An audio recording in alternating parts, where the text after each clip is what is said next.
Араңыздар, урматтуу менин каналымда көрүүчүлөрүм, сиздерди каналдан көргөнгө абдан кубанычтамын. Пакистан менен Афганистан согушушту да, бир сутка согуш болду, бирок токтоп калды. 12-9 айынан 13-9 айына чейин аябай катуу атышуулар болду. Бүт чек ара боюнча соккулар болду. Пакистан авиациясын колдонуп Кабулга да, бомба ырытканга да жетишти, бирок андан ары ошо кээ бир мамлекеттер кириши баштады да ушул согушка, жана аны токтотконго аракет кылды. Бул жолу Трамптын бир да тиешеси жок ушул согушту токтотконго. Бирок аны баштагыч эмне түрткү болду экен, көп суроолор жаады да, эмнеге ушул согуш ачат, эмне деген себептер болду экен деп. Анткени көп нерсени ичинде биз көрбөй жатабыз да, эмне болуп атканын. Анан дагы бир сыйра айтып коеюн, роликти баштаардын астында туугандар, ошо Боршайкомдон тыюу келди, баягы кичине баягы билдирме келди. Ошо QR код аркылуу, М-банк аркылуу төлөмдөрдү кабыл алса болбойт деген тыюу салынды. Ошон үчүн бир гана мындай эскертүү берип туруп айтышты, ошо элдик банктын өзүнүн тиркемеси, колдонмосу бар дейт. Ошо Google Play'де же болбосо башка жерлерде, мисалы үчүн iPhone'дун баягы приложенияларын жүктөгөн жерде. Ошол жерде айтат, элдик банк приложениясын аласыңар дейт, ичиндеги QR кодду жандырасыңар дейт. Ошол QR кодко М-банктан же башка банктан түшүрөсүңөр дейт акчаны. Ошол элдик банкта баягы кандидатты колдоо деген, пожертвование кандидату деген ошо жаңы функция пайда болуптур. Ошол функцияны табасыздар издөө аркылуу. Тапкандан кийин анан ошо акчаны төлөсөңөр болот да, мындай ошол эсепти толуктап туруп. Ошондо гана туура болот дейт. Ошентип гана толуктасаңар туура болот дейт ошол жарандар. Ал эми башка түрдө кабыл алса жарабайт дейт, болбойт дейт, жаратпай салабыз дейт. Кийин дагы ошо ар кандай суроолор туулушу мүмкүн дейт. Ошон үчүн мыйзамы боюнча эки эле банк акчаны кабыл алганга уруксаты бар. Бул деген Айлбанк жана элдик банк, мурунку РСК банк. Анан ушул эле эки банктын эсептерине кабыл алса болот экен ушинтип. Анан инструкцияны албетте мындай сүрөттөп берем, мынакей инструкция. Туугандар, мага бүгүн ЦИКтен эскертме келди. Ал эскертме боюнча мага ошол М-банк же башка QR коддор аркылуу акчаны жыйнаганга ушундай тыюу салынды. Ошо Боршайкомдун чечими боюнча бир гана ошо элдик банк жана Айлбанктын атайын колдонмолорун колдонсо болот. Ал үчүн айтып атышат, ошентип элдик банкты табасыңар дейт. Мисалы үчүн менин эсебим элдик банкта ачылган, мурунку РСК банкта. Анын эми атайын Google'дан таап туруп жүктөп алып, ушундай көрүнөт экен. Сактап алгыла дейт. Эми силерге ошол акча берүүчүлөр ушуну сактап алсын дейт. Анан аны ачып туруп, ичиндеги QR кодду ачыш керек экен. Ошо телефонго орноткондон кийин идентификациядан өтүш керек, кадимкидей М-банктан өткөндөй эле. Анан идентификациядан өткөндөн кийин ошондо колдонмо жүктөлөт экен. Ушул колдонмого мисалы үчүн биринчи акча жүктөш керек да. Акча жүктөш үчүн QR коддорду сурайт, мисалы үчүн мой QR деп сурайт. Ошонго бассаңар анан QR код чыгат. Ушул QR кодко анан ошо М-банктан жүктөсө болот өзүңөрдүкүнө. Жүктөгөндөн кийин анан акча пайда болот. Ошол акчаны которуш үчүн, мисалы үчүн төлөмдөргө киресиздер, төлөмдөрдөн анан издейсиздер. Мисалы үчүн пожертвование деген сөздү орусчасы. Пожертвование деген кандидату ЖК деген пайда болуптур ушул жерде. Анан ушул жерден анан кандидаттын эсебин жазасыздар. Жана мен айткан эсеп, мисалы үчүн ушул 29 Өмөттө 00 4 жана башка деп анан реквизитти азыр көрсөтөм. Анан ушул издейсиңер, кайсы мисалы үчүн добровольно пожертвовать физических лиц деп жазыш керек экен. Анан албетте ушул жерге анан сумманы жазасыңар, канча деп ойлойсуздар мисалы үчүн. Анан ошентип анан жиберип деп басасыңар, ошондо жеңил түшөт экен да ушул счетко. Ушундай деп мага түшүндүрүп беришти.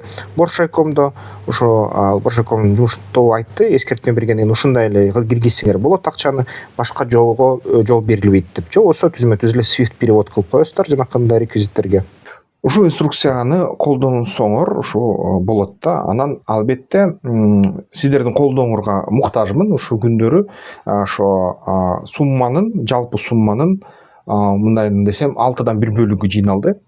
Калган ошо бөлүгүн албетте 6-дан 2 бөлүгү дагы өзүмдө бар. бирок калган акчасы дагы жетишпей жатат.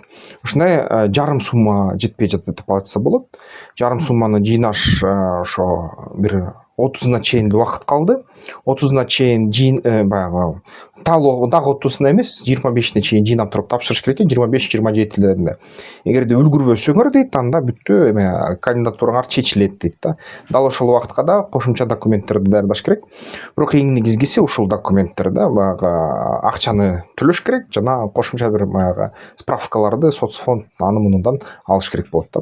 Анын эң негизги маселе ошо азыр взнос болуп жатат жана ошол взносту алууга кичине бөгөттөр болуп атат деп айтса болот. Анткени ошо Боршайкомдон сурадым. Банктар калган банктар ушу МПЦнын QR кодун жасап, ошо мисалы үчүн Элдик банк жана РСК банктын ушундай акча жыйнаганга, фандрайзинг кылганга, саясий фандрайзинг кылганга мүмкүнчүлүк качан пайда болот десем, банктар айтты дейт, Улуттук банктын айтуусу боюнча 2026-жылы гана болот дейт да, баягы президенттин шайлоосуна жакын. Ал эми азыр болсо ошо депутаттардын алдын ала боло турган шайлоосунда азырынча ошо банктар МПЦ жана банктар ортосундагы центр жана Улуттук банк ушундай QR аркылуу акчаны жыйнаганга мүмкүнчүлүк бере албай жатат дейт. Анткени QRдан түшкөн акчалар баягы азырынча анонимдик катары кабыл алынат дейт. Аякта ким бергени көрүнбөйт дейт да. Ошон үчүн бул деген жарандар так көрүнүш керек, аты жөнү бүт маалыматтары дейт, ошондо туура болот деп айтып жатышат да. Анан ошондой эми кандай кабыл алсам бир четтен баягы кичине кыйынчылык түзүлдүрөт. Анткени QR код ар кайсы банктан QR код аркылуу төлөгөн аябай жеңил да. Бул кичине татаалдандырып атат. Бирок биздин чындыгыбыз ушундай, реальностубуз ушундай. Эгерде М банк менен колдойм же башка банктын колдонмосу менен колдойм десеңиздер, ушундай жол жок да. ЦИК ал жолду ача элек, банктар ал жолду ача элек. Бир гана жол бар, ошол Элдик банкка жүктөп, анын тиркемесин жүктөп, ага жүктөп акчаны ар кайсы банктын колдонмолорунан, андан баягы пожертвование кандидату деп издеп тап, услуганы поиск аркылуу андан гана ошо эсептин терип номерди кандидаттыкын төлөсө болот экен да. Ошол эле жол бар экен да колдогонго. Эми айла жок. Кыйынчылыктан коркпосоң, баягы мурунку ата бабаларыбыз айткандай, корксоң кылба дейт, кылсаң коркпо дейт да, алдыга жыл дешет да. Дал ошондой принцип менен кете беребиз, аракет кылабыз. Колдон келсе, кандай гана варианттар болбосун иштетип көрөбүз. Ошол андан ары уланталы эмне болуп кетти Афганистанда. Афганистанда ошо аябай кызуу согуш болду. Ошо кадрлардан көрүп атасыңар, жөн эле баягы атышуулар, жаман мындай кызуу оор куралдар менен атышышты. Жана албетте ошо пакистандык чек арадагы постторду афганистандыктар Талибан атака кылганын, чабуул кылганын мындай түшүндүрүп берип атат. Биз өч алып атабыз дейт. Буга чейин Пакистан эч бир уялбай ичиндегибизде Нахангар ошо аймагыбыздагы жөн турган үйлөрдү ошо бомбалап кетип баратат дейт. Биздин мамлекетибизге кол салып атат дейт. Бул нерсе көпкө бизге баягы чыдаганга мүмкүнчүлүк берген эмес дейт. Биз чыдамыбыз аз дейт. Чыдамыбызды кармадык дейт бир нече жума. Азыр болсо ошо кол салганыбыз себеби ушу болду деп айтып жатышат да. Анан албетте пакистандыктар айтып атат, чын эле чоң жоготууларга учурадык дейт ошо чек арада. Анан талиптер бизге агрессия кылды дейт да, биз аларга ошондой кол сала элек болчубуз дейт. Эки мамлекеттин чек араларды жапты, дипломатикалык бүт баягы иш аракеттерди биринчи токтоткон. Анан албетте Пакистан Афганистандын талиптеринин ошо отту токтотолу эми согушту басаңдаталы деген суроосуна дипломатикалык ошо каналдар менен келген аны четке какты. Кабулду силер деген ошо пакистандык талиптерди же болбосо ТТП деп ошо Техрик Талибан ошону өзүңөрдө катып атасыңар жана аларды атайын Пакистандын ичин аңтарууга, оодарыш баягы мындай козголоң жасаганга даярдап жатасыңар деп айыптады да. Анан албетте Пакистандын тышкы иштер министрлиги ошо талиптердин кол салуусун айыптоочу билдирүүнү жасады жана ошо регионалдык мындай тынчтыкты, стабилдүүлүктү бузганга аракетти жасап атасыңар деди. Президент АКШныкы Дональд Трамп айтты, бул деген согушту мен токтотом, мен ушундай каалоом бар, бул согушту токтотом деп. Баса дүйнөлүк ошо Нобель сыйлыгы тынчтык боюнча, тынчтыкты орнотуу үчүн бере турчу сыйлыгы Трампка ыйгарылбай калды бул жылы. Бул түштүк америкалык кайсы бир ошол ишмерге, саясий жанакы коомдук ишмерге ыйгарылды. Ошол нерсе Трампты аябай таарынтты. Ошо Путин дагы айтты, ушундай ошо комитет такыр чынчыл эмес деп. Трамп да ошо кичине таарынгансыйт да, барып гольф ойнодум дейт. Анан албетте бирок мен ошо Афганистан менен Пакистандын ортосундагы согушту токтотом деп сөзүн айтты да Трамп. Анан албетте дагы кыска кыстырма айтып койгон жаңылык ошо Хамас бүт тирүү туткундарды Израилге кайтарды. Израилдин баягы калкы ушуну аябай сонун кабар катары кабыл алды жана Трамп барып өзүм көрүп келем дейт. Ошо ооруканага Израилге ошо бошогон туткундарды. Ошого израилдиктер аябай даярданып атышат, катуу ушул Трамптын жардамы менен ушундай болду деп. Бир четинен ошо Хамастан дагы өлгөндөрдүн денелерин кайтарууга талап кылып атышат. Хамас болсо Газага кирди. Эң биринчи ирет Хамас ошо Газанын ичинен баягы ким Израилге иштеген ошонун баарын кармап тазалап жатат да азыр. Жана негизи таң калып атышат элдин баары, могу көп кирген аскерлер дейт, жердин астынан чыгып калгандай эле болуп калды дейт да. Буга чейин эч ким көргөн эмес, кайыкта жашынышат, эмне кылып атышат. Ангирлер айтып атат, балким ушул көп аскерлердин бөлүктөрү Газага кайтарылган тынч жарандардын арасынан чыкса керек деп.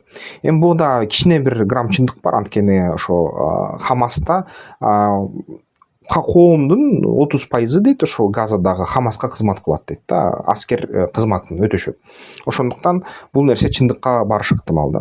Кантсе да тынчтык болду, гуманитардык кризис аябай чоң, буунун дагы расмий билдирүүлөр айтылды.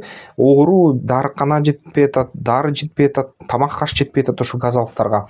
Анан аябай тез түрдө жардам бериш керек деп аяктанда аракеттер кайра уланып башталып атат да.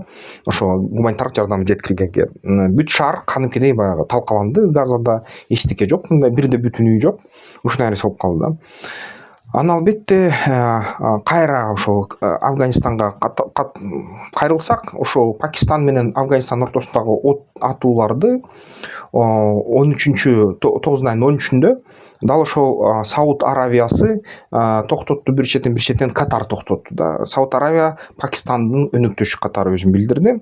Анын арасында Катар дагы өзүнүн баягы Талибанды колдоо, ортомчу иштерди алып баруу катары ушул иштерди алып бара баштады. Бул нерсе тез ошо согуштун ысык бөлүгүн токтотту да.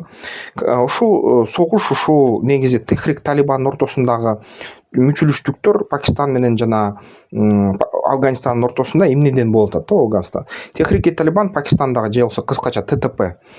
Бул деген Пакистандын ичинде бийликти алмаштырганга чоң аракеттерди салып жатат. Техрик Талибан негизи пуштундардан турат, белуджилерден жана пуштундардан. Пуштундар Пакистанда бир топ эле эл жашайт да. Анан ошо пуштундар негизи Пакистанда бийликти пуштундарга беребиз, белуджилерге беребиз, Белуджистанды бөлөбүз деген ушундай аракеттеди.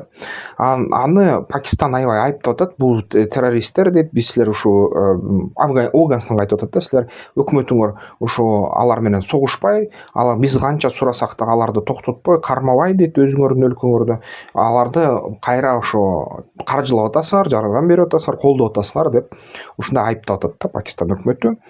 Анан албетте Кабулга Пакистандын соккулары ого бетер дагы Афганистандын бийлигин кыжырын келтирди.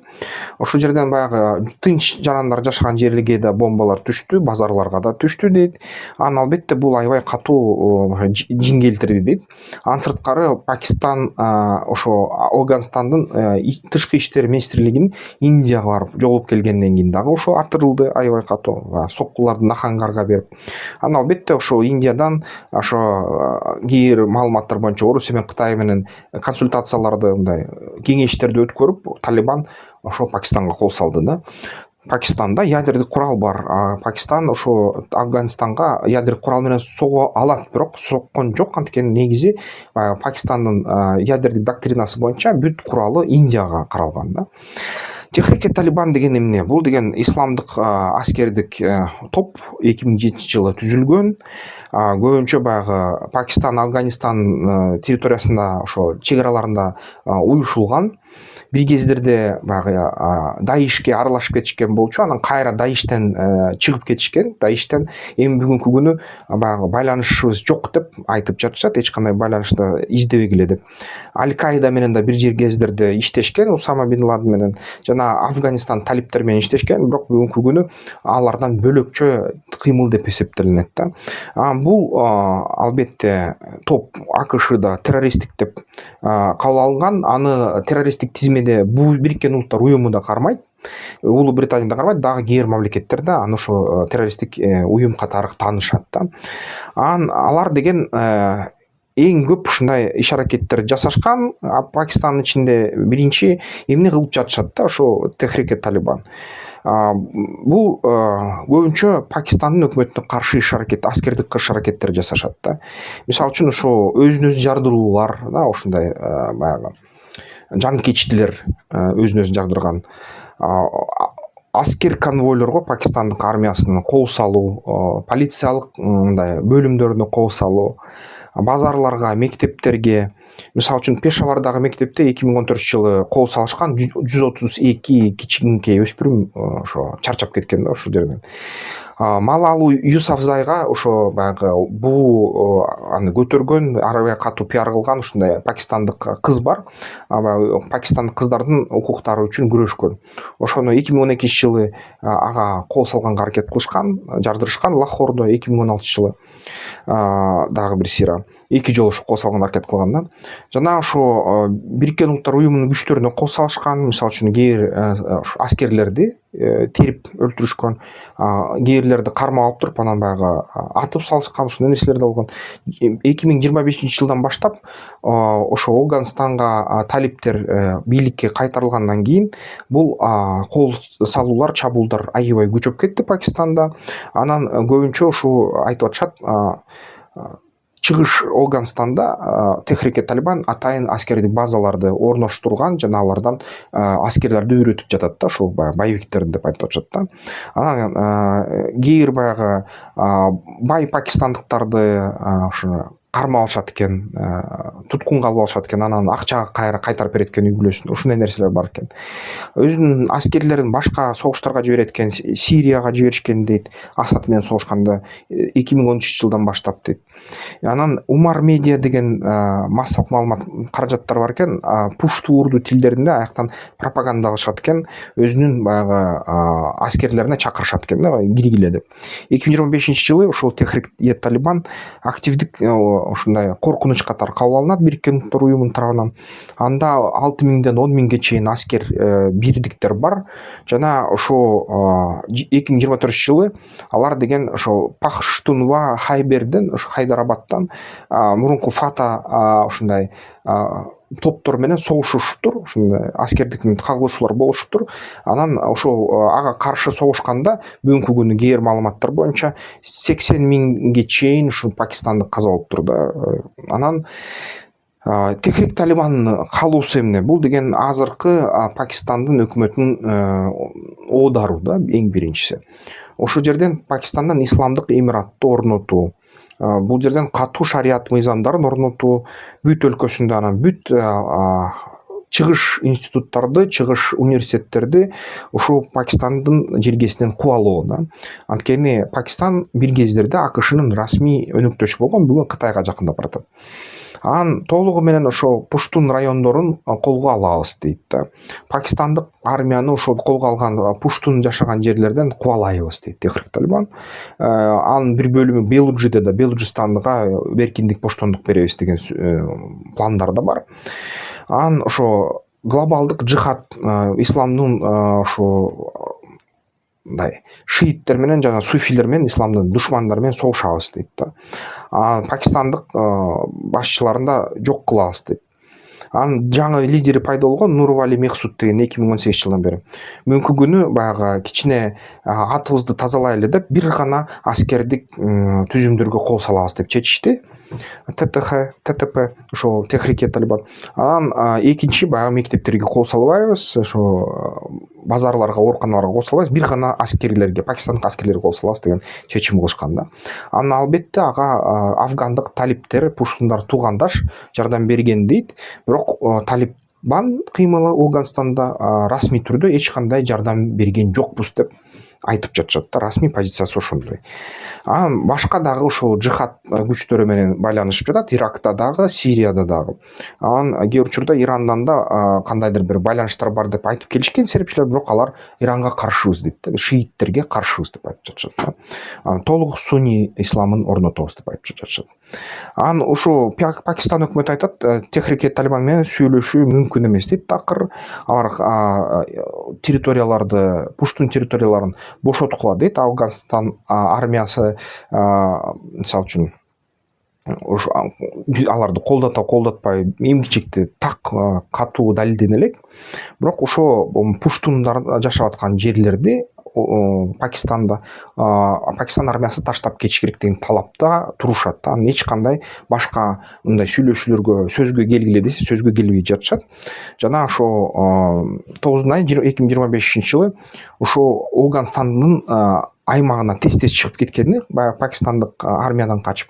Ушул нерсе албетте баягы Пакистан армиясы Ауганстанга кирбей, анан аскер соккуларды учактар аркылуу жасап жатат да, бомбалоочу учактар аркылуу. Анан албетте ошо негизи согуш токтоду. Дюрант деген ушул линиясы бар. Мурун Ауганстандын чек араларын тартканда, ошо жаңы өкмөттөр болгондо Британ армиясы жана башка ошо Пакистан түзүлүп атканда Британ негизи британдыктар Индиядан чыгып атканда, Пакистан жасап атканда ошондой линия чызылган. Ошол линия боюнча бүгүнкү күндө азыр согуш мындай кол салуулар токтоду. Бул жерден Катардын аябай чоң ролу бар дейт. Ошо Катар жана Сауд Арабиясы ушул согушту убактылуу басаңдатышты да, токтотушту. Бирок андан ары эмне болгону жатат белгисиз, толук кандуу согуш болуп кетиши ыктымал дейт Талибан менен ушул Пакистандын ортосунда. Бирок түшүнүш керек, Талибан күчү жетеби жетпей, бул чоң суроо, анткени калкы кичирээк да Ауганстандыкы, мисалы үчүн Пакистанга караганда. Бүгүнкү күнү кээ бир маалымат боюнча, Ауганстандын расмий маалыматы боюнча 58 пакистандык аскер жок кылынды дейт. Пакистандын маалыматы боюнча 200 Талибандын аскери жок кылынды дейт. Жана бири-бири менен аябай мындай айыптап атышат, күнөөлөп атышат. Талиптер айтат, ушул Талибанга, пуштунга каршы иштеген пакистандык террористтер иш-аракеттерди кылып атат ушул дейт. Дал ушул эле сөздү пакистандыктар кайталап атат. Талибан Техрике Талибанды өзүнө катып атат дейт, алар террористтер деп. Анан албетте бул согуш бүтө элек да, согуш андан ары да өсүп кетиши ыктымал. Жана ушул нерсе жаңы башталып келаткансыйт да. Ошон үчүн ушул боюнча дагы көп жаңылык укчудайбыз да. Тынчтык болсо экен, анткени чынын айтса Ауганстан менен Пакистан бир эле өлкөнүн ортобузда турат да, аябай жакын. Мисалы үчүн Кыргызстан, Кытай, Кыргызстан, Өзбекстан темир жолуна кичине кедергиси тийгизеби, тийгизбейби түшүнүксүз, бирок тийгизиши мүмкүн эгерде Өзбекстанга чейин кирип келишсе. Бирок бүгүнкү күнү шүгүр ушу Өзбекстан армиясы бир топ эле, жакшы эле, мындай деңгээли жакшы. Анан албетте бизге да, ушул биздин мамлекетке да аскердик күчтөрдү аябай күчтөндүрүш керек. Калкты керек болсо баягы аскердик реформаны жасаш керек. Мисалы үчүн ошо бизде мен бир видеолорумда айтып келдим эле, ушундай толугу менен элдин баарын, жарандардын баарын аскердик даярдоодон өткөзүп коюш керек да. Анткени ушундай кээ бир учурларда тынчтыкты орнотуу балким керек болуп калат да келечекте. Эми Кудайдын бетин ары кылсын да, эми тынчтык эле болсун, асманыбыз ачык, көк болсун, эч кандай ушундай нерселер болбосун. Бирок билип жүрүш керек да, биздин чек арабыздын жанында да ушундай чыңалуу күчөп жатат да. Ошону кандай келечекте ал нерсе болуп кетерин дагы караш керек, дыкат болуш керек да. Ушундай туугандар, Ауганстан менен Пакистандын ортосундагы кагылыш боюнча маалымат ушундай. Ал эми дагы бир сыйра кайталып кетейин. Ушундай ЦИКтен тыюу келди. Эми М-банк аркылуу акчаны кабыл алса болбойт, такыр бир гана ошо акчаны элдик банктын колдонмосу аркылуу пайдаланса болот. Роликтин башында бир орто ченинде айтып берем да, ошо кандай кылып атат. Эгерде кайра көрөйүн десе, ушул жактан көрүп баштасаңыздар роликти, кайрылып роликтин башынан карасаңыздар, аякта инструкция бар да, эмне кылыш керек экен, кандай колдоп койсо болот ушул шайлоодо менин ошо катталганга аракетимде. Анда эмесе эмки видеолордон көрүшкөнчө.